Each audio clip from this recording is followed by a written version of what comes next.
This is Alabama Politics with Steve Flowers, an in-depth interview with Alabama's top political newsmakers. Now, from the studios of Troy University, here is Steve Flowers.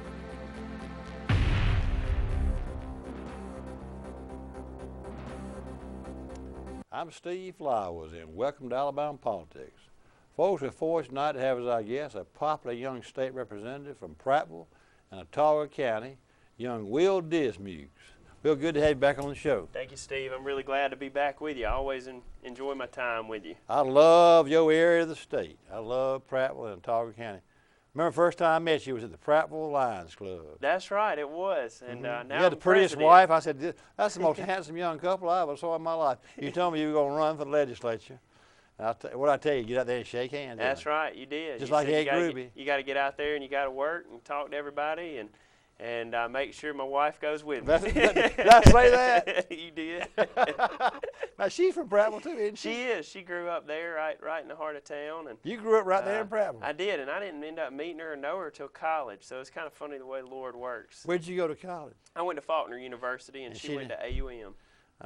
So both of y'all grew up, didn't even know each other? That's right, we did. Are y'all the same age? We are. She is about, I think, 6 or 7 months behind me. She just had a birthday, but yeah, we're the same. And y'all got a little boy? We do. Pratt. He is 3 now. Do you name him after your town? I did. Our family history going back to the 1830s, right there in old Autauga County, and the history there with the Pratts, and so I had to name my son after the founder, Daniel Pratt. That's appropriate. Tell me this: what are they doing with all that old factory? They're gonna make apartments out of it. What's the whole plan on that thing? So every time they take a couple steps forward, they have to sort of wait before they can take another one, and it's going to be an apartment complex. But the issue is with its age. Obviously, every day it's deteriorating. That you're not building it up, but also just trying to get through all the government regulations with HUD and everything else. And I mean, it was a factory site for 160 years, and so making sure the ground is proper and not going to make anybody sick, it's just a lot of hoops and a lot of processes. And then with the creek right there, it's a floodplain, so they're having to work some levee details out, where to put levees, but it's making progress, a little slower than everybody wants. But at the end of the day, if we see some great apartments come there, I think everybody will be happy. It's going to be real nice apartments. It will be. They're, I guess you'd say, higher end apartments, and then I don't know if one day they'll sell them as condos or not. I would like to really see them become a condo. Yeah. I would definitely like to maybe have one on the creek. The creek would be right there in front of it. It is. It's right. I mean, your window would be looking straight down. I mean, would be into the creek. So the old Pratt gin. That's right. The mill burnt back 2003 or 4. It was on the other side of the creek, and it was bigger or as big as the gin. Now, tell me this, Daniel Pratt, where did he come from? He came from New Hampshire. That's right. And came down and opened up the gin factory and then the mill. And what would they make there? So they made gins and shipped gins worldwide. I mean, even when it was the Pratt Gin Company, they made gins and sent them around the world, even before the Civil War and throughout the war, and then up until just about 10 years ago. How did he pick Prattville? Prattville wasn't much of a city or anything then, was it? So it was. The only reason it's there is because he came. Yeah, he actually built on a swamp. So there was no town anything? That's right. Washington was a town, and in some of the old manuscripts, it was a rival to Montgomery. It was just across the river, old Washington Ferry Road, and there was a town out there. And Daniel Pratt started out in Washington and purchased Washington, D.C.? Washington, Alabama, right across the river. Yeah. And so he moved. There's a Washington in Autauga County. That's right, on the river. Okay. And so he moved, bought property on the swamp and moved down there, and now we have Prattville. So he was just, how did he happen to find that? Because he wanted a place where it run near water. That's right. He wanted to be able to have the water to power his operations. And just came to Alabama. But transportation was really slow back then. I wonder how he picked. Have you ever asked about why he picked that spot? I never have. I think it's recorded. But he went on to do a lot with the railroad in the state, and then he is one of the founders of Iron Mountain and Bessemer. There's a Pratt City up there. That's right. And that's right. Yeah. And so he helped start that and found that, and really got into the iron ore business. and boomed. I mean, it seemed he was just such a good businessman that if he put his hands on something, he figured out a way to make it successful. Will all the stores be right around there? What all stores is like around that Pratt Gin? Is there any like grocery stores around there? So Winn-Dixie's just up the street. There's nothing necessarily in walking distance, but I think Winn-Dixie's about a mile up the road, mile and a half.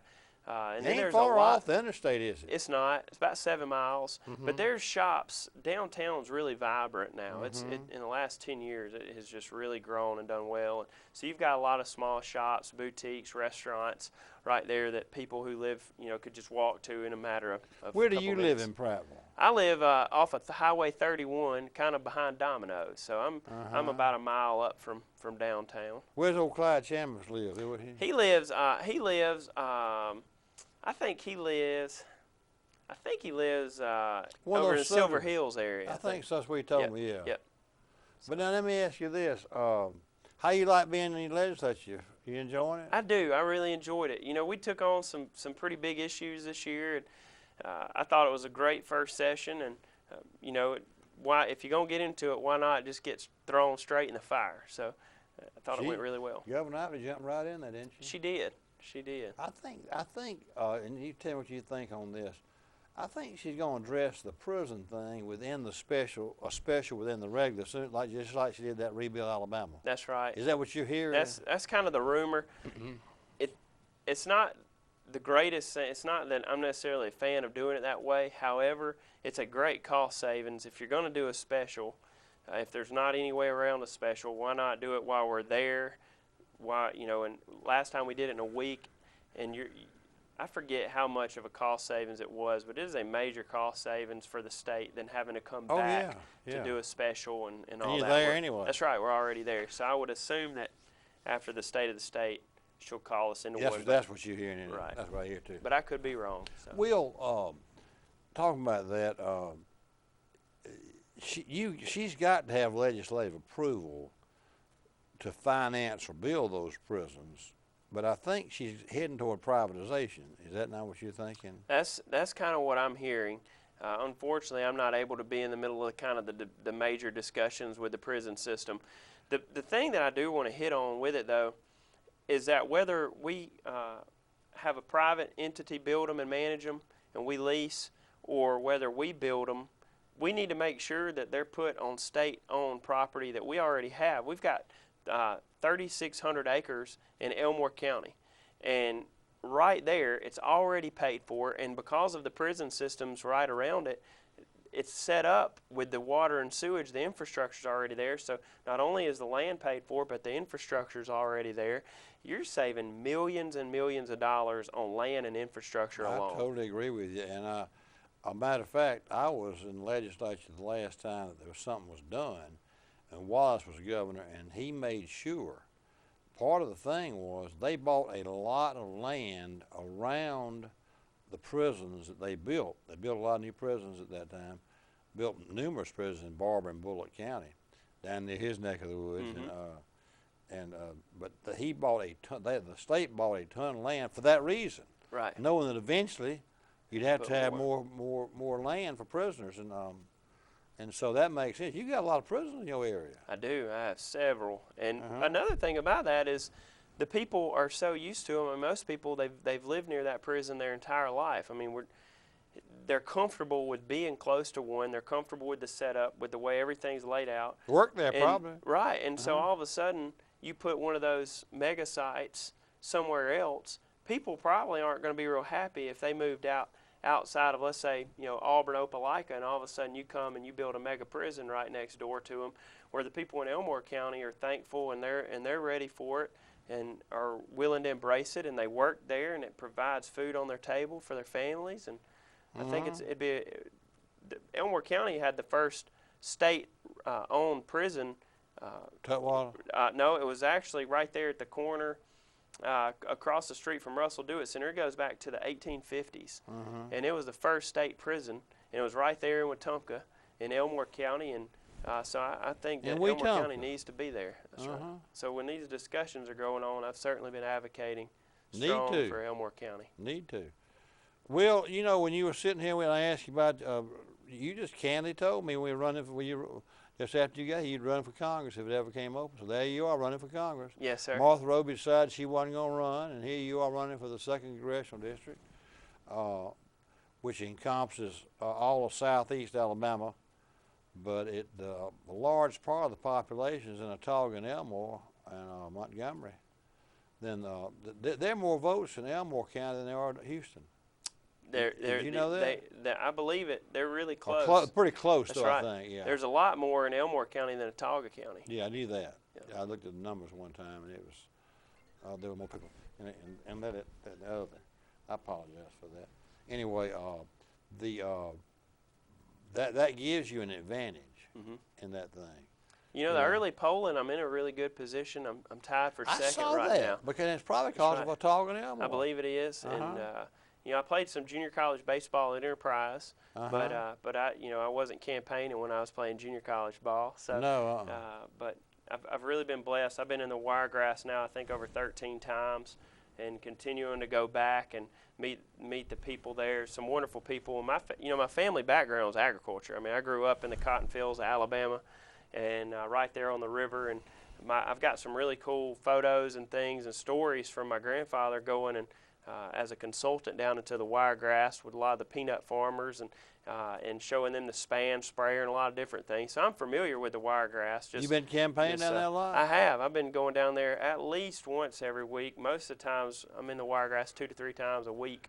And then the other 3 to 4 days, I'm in my own district. Where do you go, like to the courthouses and things like that? Where do you go campaign? So anywhere that there's a gathering together, from McDonald's to a Republican club, I'm going down there and meeting with people. Need to make that peanut festival. That's right. You go to that one, and we're going to the peanut butter festival in Brundage. Are you? So we're gonna make our trek down there. They let you have a car in the parade? I don't know. I'm gonna try. So. All I know is I'm ready to eat some peanut butter. Yeah, they'll have you down there. Yeah, that's right. They had Clay Bank in Ozark last weekend. The Clay Bank Art Festival, that's a pretty big thing. Right.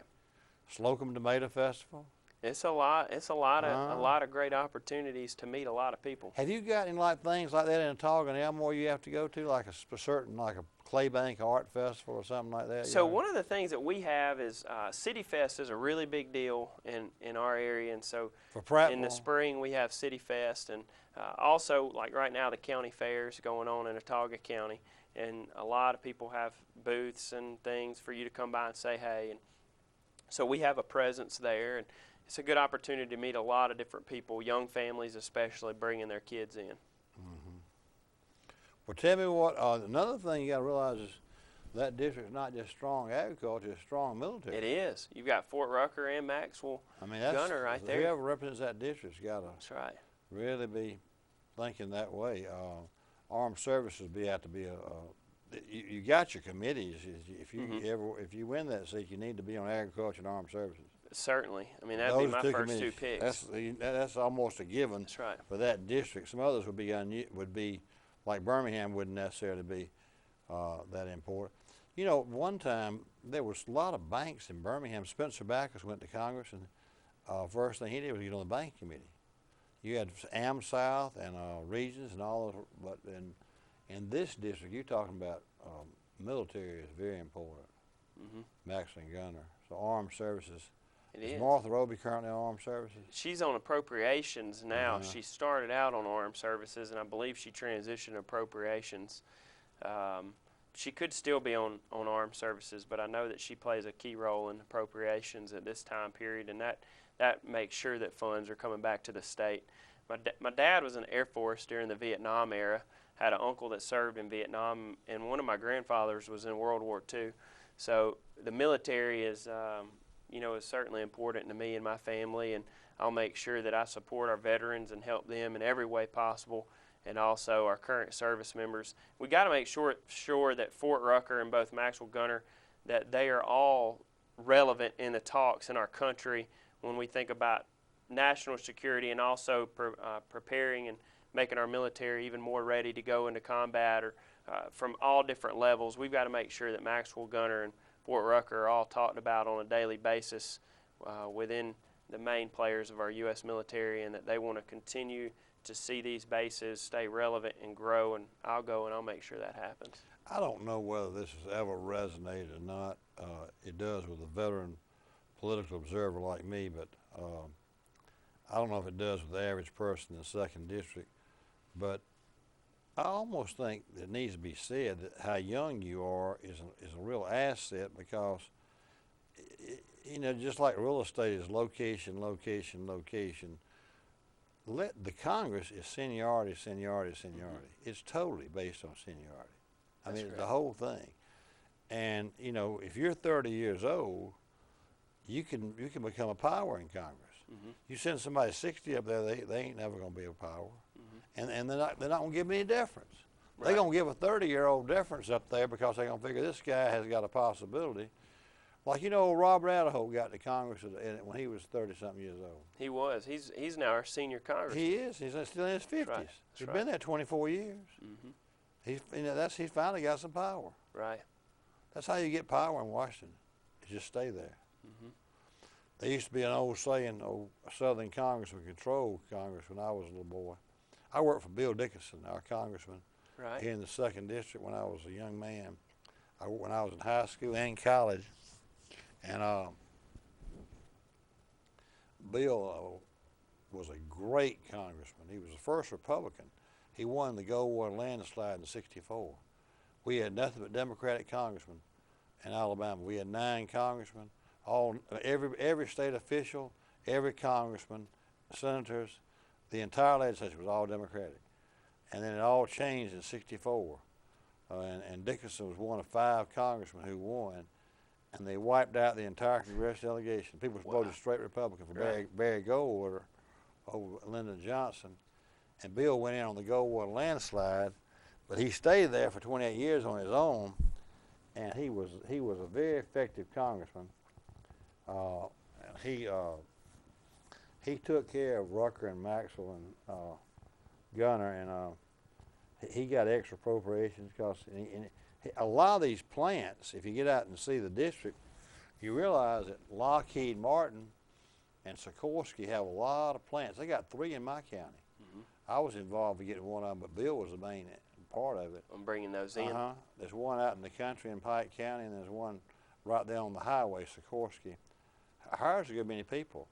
They build helicopters and things like that there. But Bill Dickinson was the reason we got those. One day I wrote a column about this, and I really kind of telling Bradley Byrne about it. When they all got ready to run for the Senate, old Mo Brooks was being considered for this last, and he'd been in Congress about 10 years now. And Robert Idaho has been there 24, and I said, Idaho, you're not going to run for the Senate? I said, no, I'm going to stay where I am, Steve. Mo Brooks says, I'm going to stay where I am. Bradley Byrne pulled the trigger. But one day, you need to remember this old adage. Bill Dickinson would always say this. I was a young boy driving to the Op Rotary Club to speak, and I said, Bill, you think you ever run for the U.S. Senate?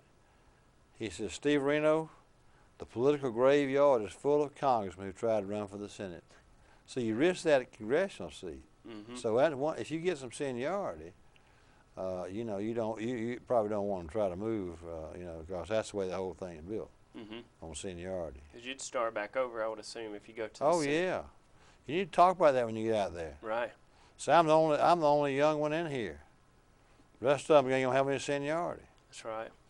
And it's true. If they talk about you being young, so, well, that's an asset. I tell you, one thing about my age, I think that I've been able to really translate, and I think it's going really well, is that I can bridge a gap between the generations behind me and the generations ahead of me. My little boy is 3, and I was watching one of his cartoons a few weeks ago, and I saw some of the liberal agenda being pushed, into his cartoon. And I started thinking, I said, well, the Democratic Party is going after our 3-year-olds and our 10-year-olds. They're going after our 15-year-olds, and at 15, we're seeing them speaking on a national scale about things like climate change. Then at 18, they're voting. And then at 25, the Democratic Party is wanting them to run for office. The whole time the Republican Party, a young person wants to get involved, and we say, hey, go home and get some more experience and then come back when you're older. We need to go after the younger ones and encourage them and say, hey, it's okay to be Republican. It's okay to use your voice.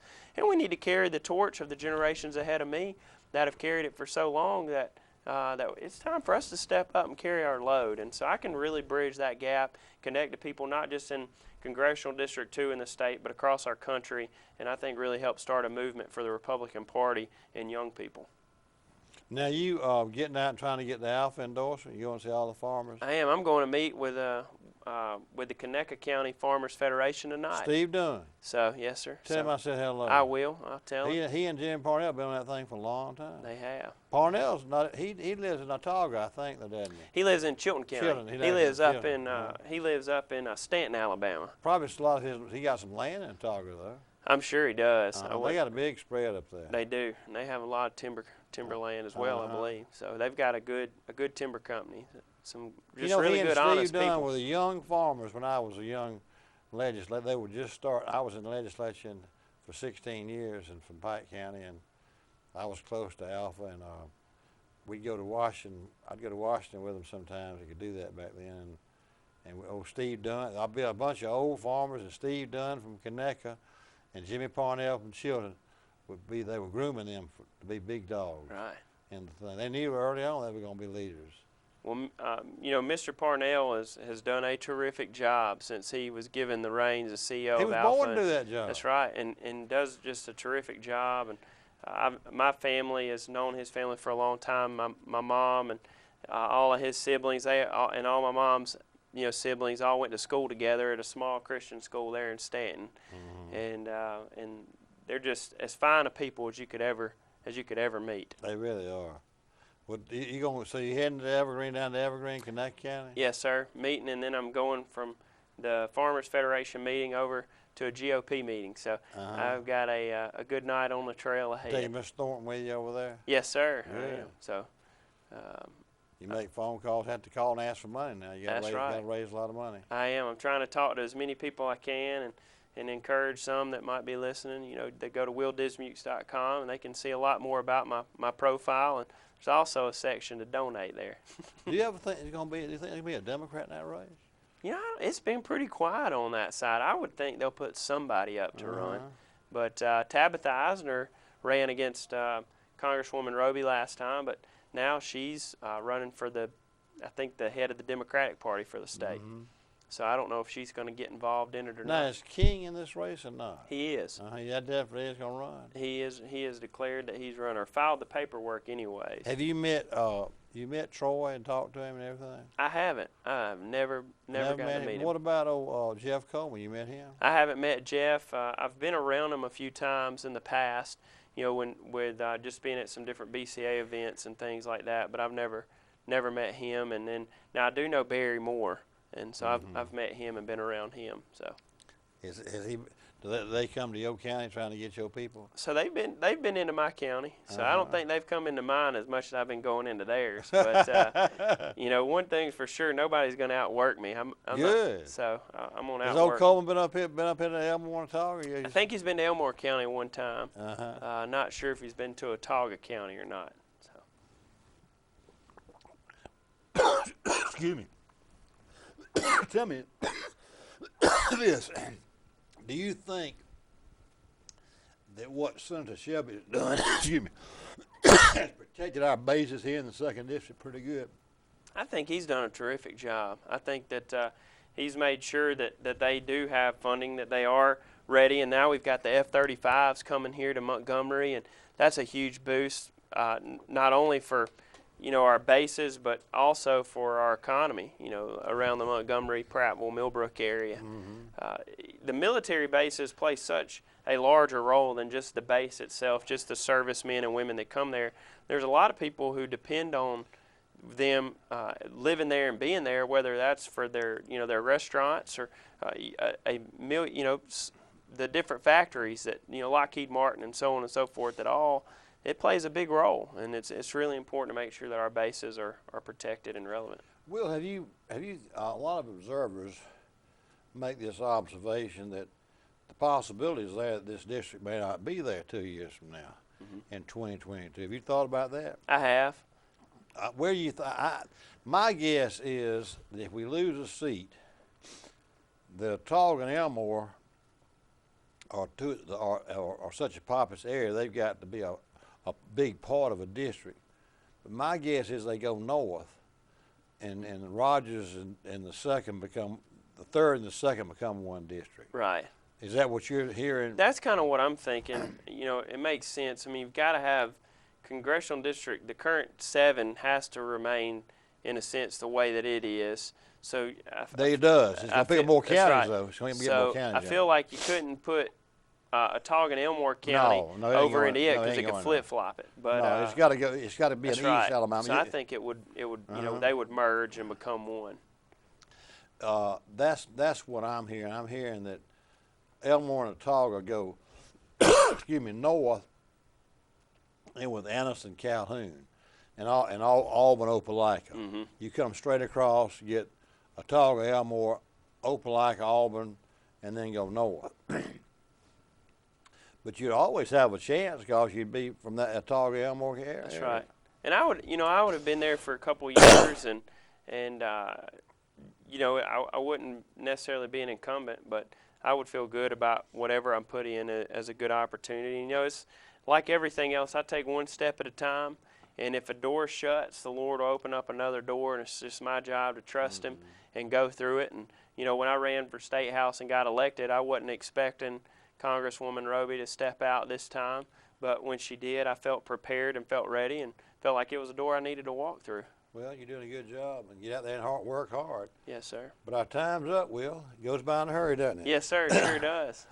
Folks, our guest tonight has been State Representative Will Dismukes from Otago County, Prattville. And Representative Dismukes is a candidate for the congressional seat that Martha Roby has vacated in the 2nd District. It's a Republican seat primarily, which is composed of Elmore, Otago, Montgomery, and all the Wiregrass. We thank Will for being with us, and we thank you viewers for watching. Hope you tune in next week for Alabama Politics. Thank you, Will. Thank you, Steve.